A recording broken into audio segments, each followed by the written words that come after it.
Recording in progress. So hello everyone, this is tutorial 2 on digital signal processing, and in this tutorial we will cover the topics that were covered in the unit 2 of the lectures. So mainly DTFT, Z transform and inverse Z transform. These will be the topics that are covered in this one. So let me start with question number 1. Question number 1 says, find the solution of the following linear constant coefficient difference equation for yn, assuming zero initial conditions for xn is equal to delta n, and this is the constant coefficient difference equation that is given to us. So the first thing is that we have to find out solution. We know that we can find out solution recursively as well, but here it is given that we can assume zero initial condition, which means that it would be much easier to take the DTFT and then find out solutions, because while taking the DTFT, we essentially assume that the initial conditions are zero. And it's given that xn is equal to delta n, which means that the input to the system is impulse. So the solution or yn will be the impulse response. Okay, so first of all, we will make use of the property of DTFT, that if we have a signal or a sequence xn and we take its DTFT, we will get x e raised to power j omega as the DTFT, the frequency domain spectrum. And if this n is shifted by some amount n naught, and then on taking the DTFT, it will be nothing but the original transform multiplied with e raised to the power minus j n naught omega. So we can directly make use of this shifting property in these cases, because you see here it is yn minus 1, here it is xn minus 2.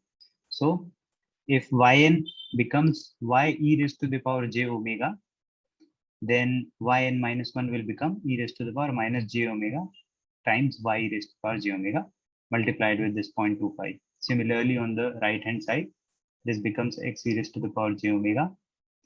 And this is, since this is a delay of 2, you see there is e raised to the power minus 2 j omega here. So this 2 is because there is a shift of 2. And finally, multiplied with x e raised to the power j omega. So this is what it's DTF in the frequency domain. This difference equation becomes this. Now it has been given that x e raised to the power j omega is 1. That is because xn is simply delta n. So we can replace this with 1 and we can find out y e raised to the power j omega. This part numerator becomes the numerator 1 minus e raised to the power minus 2 j omega, and the this part becomes the denominator 1 minus 0.25 e raised to the power j omega minus j omega. Now I can separate the numerator like this, the first part and the second part, so that we can take now the inverse transform, or we can so we can take the inverse transform to find out yn again. So here we will make use of the property that when we have a raised to the power n un, where mod of a is less than 1, then its DTFT is simply 1 by 1 minus a raised to the power minus j omega. This is quite a standard DTFT formula that you can remember. And using this formula for the first part, I'll get 0.25 raised to the power n un. And on the second part, I'll get 0.25. Now it will be n minus 2 because of because you see that there is e raised to the power minus 2 j omega, which means that there is a shift of 2. So when I take this into account, this will become n minus 2, and inside the u, there will also be n minus 2. And finally, this part is the final signal that we'll achieve. Okay. So this is question number 1. In question number 2, we have been given a sequence which has we have to find out a sequence which has the following Z transform. So the Z transform is given. We have been given that the region of convergence is mod of Z greater than 1 by 2. Now we can find out x of n, the sequence in discrete time domain, by first of all, so if we take the partial fraction, x of z can be written in this form. So basically we have taken the denominator, taken its factors, which becomes this bracket multiplied with this one. And now we can, using partial fraction, separate it in terms of some coefficient, addition of some term, 3 terms like this. Now, in order to find out the C, we will use the long division method of inverse Z transform. So in the long division method, all we have to do is we will take the whole denominator and we will divide the numerator by this denominator to see what happens to find out the C. So I have written the denominator here. This is the numerator on the right. And yeah, so this is the denominator, this is the numerator. I'll divide. So you see that here the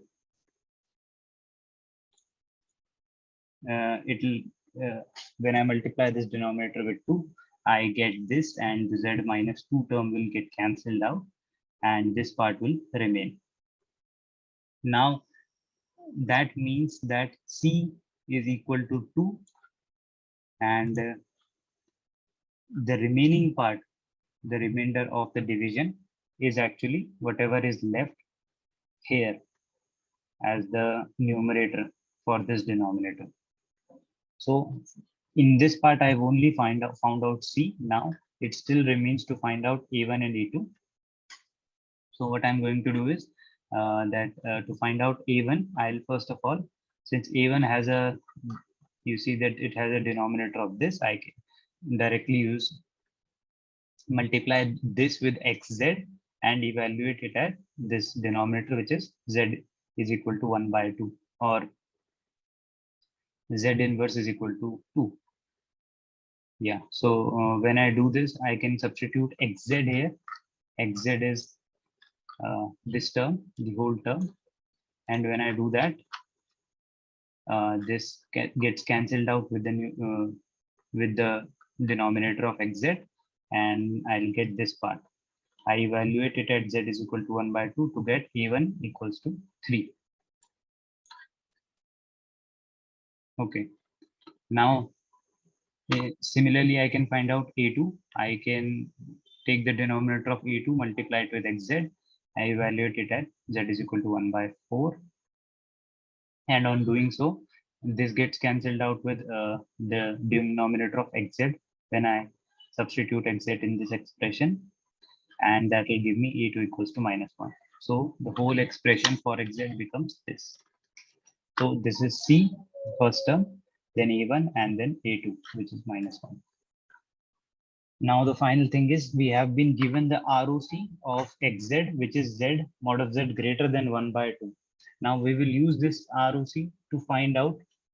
It will also help us in finding out the expression for x of n, because since this is mod Z greater than 1 by 2, which means that it lies exterior to the circle with radius 1 by 2. And that means that it is a right-handed sequence. Since it is a right-handed sequence, I will have un in the expression and delta n. So this becomes 2 delta n plus 3 using the direct a raised to the power n un is the Z transform for this part. And similarly here, a is 1 by 4, and again a raised to the power n un is here. There is un because it is a right-handed sequence. Okay, let's go to the question number 3.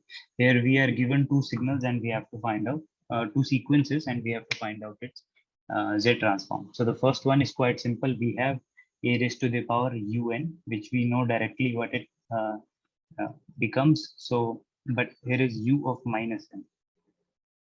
Yes. So when I use the direct formula for Z transform, it is summation from n minus infinity to infinity, the signal x of n multiplied with Z raised to the power -n. Now, when I substitute x of n from the first part here, because of u minus n, which is a left-sided sequence, the summation will only evaluate from -infinity to 0. The positive part from 0 to infinity is no longer needed. So we get 1 by 3 raised to the power n into Z raised to the power -n. Now we can take the reciprocal of this part. That means I can write it as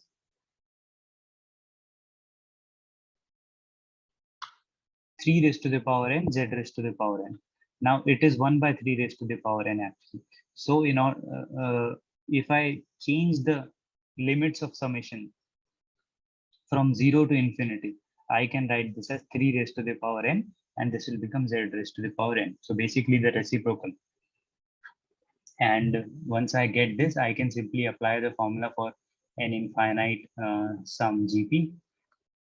So that becomes a by a, which is the first term, which is 3 raised to the power n into z raised to the power n evaluated at 0, divided by 1 minus, this is r, the common ratio, which will be 3z. So this is what we will get. Now we can find out its region of convergence, simply that value where 3z is less than, the magnitude of 3z is less than 1, or z is less than 1 by 3. So inside the circle, 1 by 3 is the region of convergence for this Z transform. In the second part, we have been given this x of n. So I have written it again here. And we have to find out its Z transform again. First thing that we can do is to match this n plus 2 inside.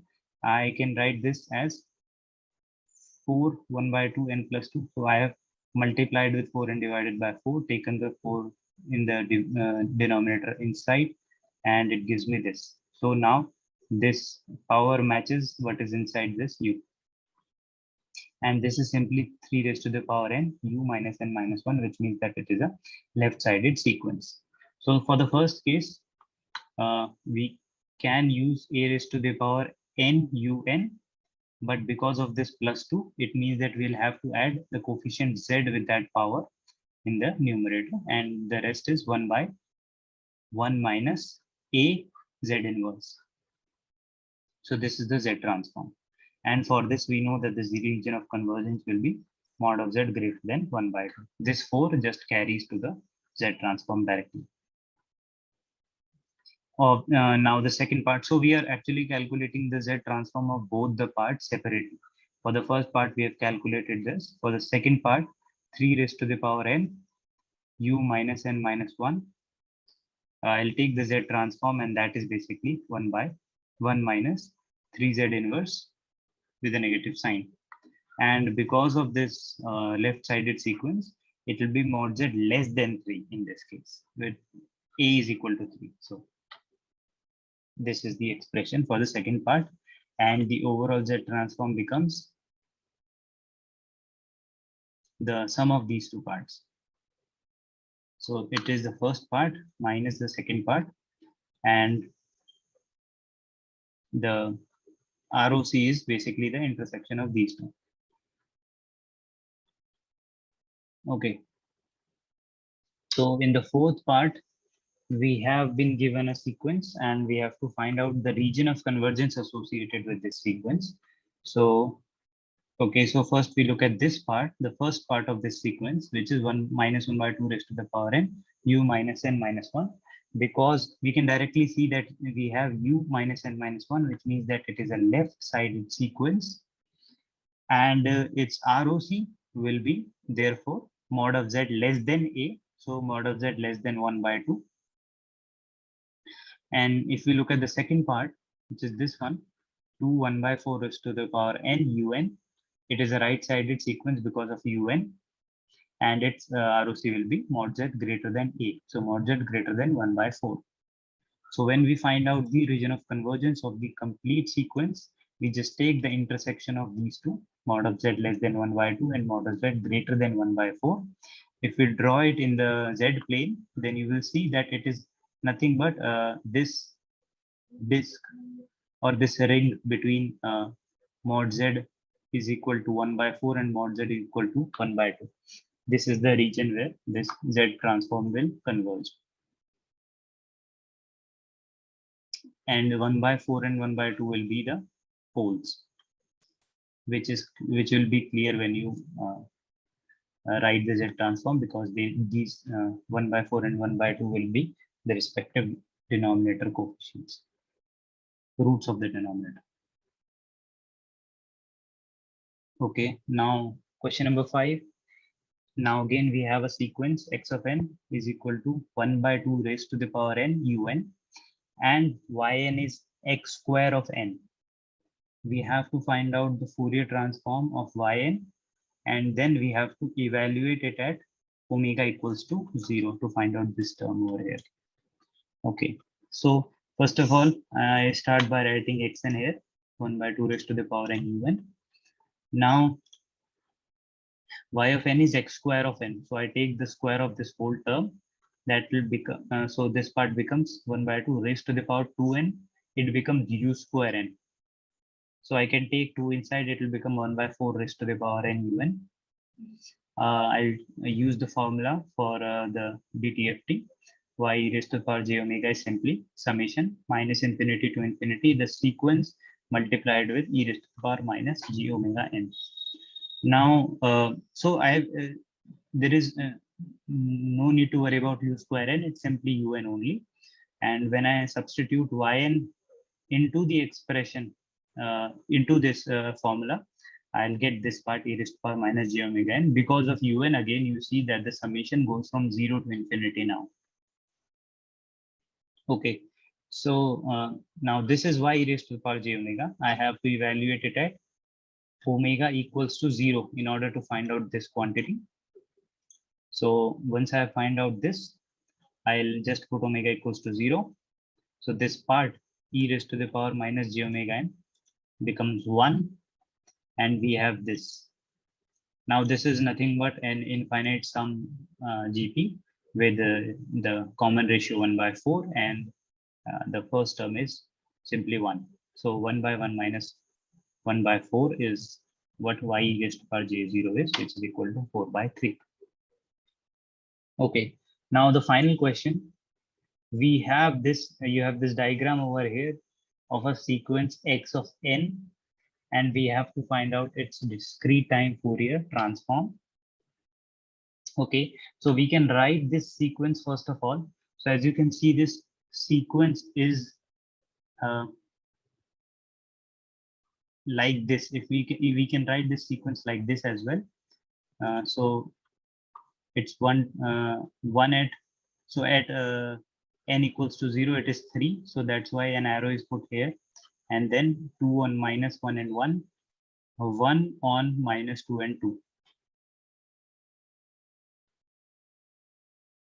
So when I to calculate its DTFT, I'll first write down the formula directly. Summation will now be from minus 2 to 2 only, because for all other values, it just evaluates to be equal to 0. I'll put the xn here, multiplied with e raised to the power minus j omega n. Now, how do I write this into an expression? I'll say that this is x. If I evaluate x at minus 2, it's equal to 1. So 1 x at minus 2, e raised to the power j 2 omega, because n is equal to minus 2 here. Then x of minus 1, again, now n is minus 1. Its value is equal to, 2. X of minus 1 will be equal to 2, and it will be multiplied with e raised to the power j omega into n is equal to minus 1. So it just becomes e raised to the power j omega. Then added with x of 0, which is equal to 3. So this is actually equal to 3. There is a whole line here starting from here to here. So x of 0 is equal to 3. And then we will write x of 1, which is at n is equal to 1, which has a value of 2, evaluated at into e raised to the power j omega. Now this is because n is equal to 1 here. Yeah, actually this is e raised to the power minus j omega, because we have n is equal to 1. So e raised to the power minus j omega n at n equals to 1 becomes e raised to the power minus j omega. And this finally x2, which is equal to 1, this line over here. and e raised to the power minus j 2 omega because n is equal to 2. So you can please correct it. This is minus j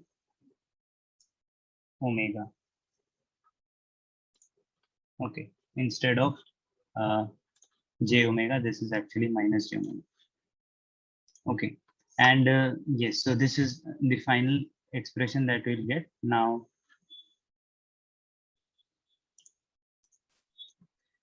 Once I have got this, I can substitute the value of x of minus 2, minus 1, 0, 1, and 2, which is basically x of minus 2 and x of 2 is equal to 1, x of minus 1 and 1 are equal to 2, and x of 0 is equal to 3. So when I put these values, I will get this part. And now I have to further simplify it. So as you can see, we have e raised to the power j omega plus e raised to the power minus j omega, which means that if I divide it by 2, I can get a cos omega. So I divide it by 2 and multiply it by 2, it becomes 4 cos omega. Similarly, I have e raised to the power j2 omega and e raised to the power minus j2 omega.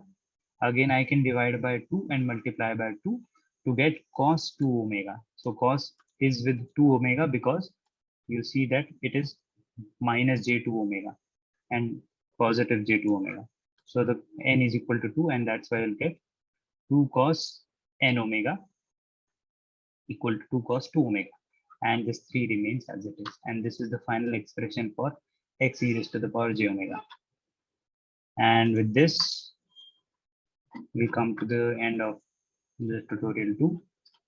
If you have any other doubts regarding any other question, you can send them to me over mail or you can ask them in the classroom. Thank you.